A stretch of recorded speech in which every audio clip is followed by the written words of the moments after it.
નમસ્કાર, હું છું આપની સાથે નિધિ. શ્રી સૌર કર્મ વાણંદ સમાજ સમિતિ તથા સમસ્ત વાણંદ સમાજ રાજકોટ દ્વારા શ્રી લીંબચ માતાજીનો 37મો હવન મહોત્સવનું આયોજન કરવામાં આવેલું છે. ત્યારે આની આમંત્રણ પત્રિકા પાઠવવા વાણંદ સમાજની સમિતિ પ્રાઇમ ડેબ્યુની મુલાકાતે આવી હતી અને તેમને પૂરી રૂપરેખા દર્શાવી હતી. તો જોઈએ આગળ વિડીયોમાં કે આ મહોત્સવની રૂપરેખા અને ક્યાં આ મહોત્સવ ગોઠવવામાં આવેલું છે.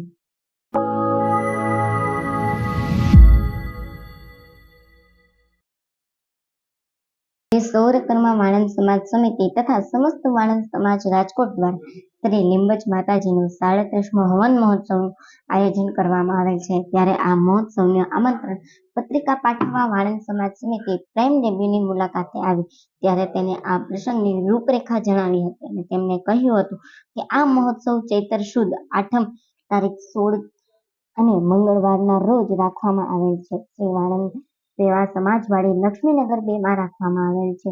ત્યારે માતાજીના યજ્ઞનો પ્રારંભ 16 તારીખે મંગળવારે સવારે 8 કલાકે રાખવામાં આવેલ છે અને શોભાયાત્રા સવારે 9 કલાકે વાણંદ સમાજની વાડીથી સેન મહારાજ સર્કલ સુધી રાખવામાં આવેલ છે. ત્યારે બીડું હોમવાનો સમય બપોરે 12 કલાકે રાખવામાં આવેલ છે. સાથોસાથ માતાજીનો મહાપ્રસાદ સાંજે 7:30 કલાકે રેસકોર્સ ગ્રાઉન્ડની અંદર રાખવામાં આવેલું છે અને સન્માન સમારંભ મહેમાનનો સાંજે 7 કલાકે રેસકોર્સ ગ્રાઉન્ડની અંદર રાખવામાં આવેલો છે.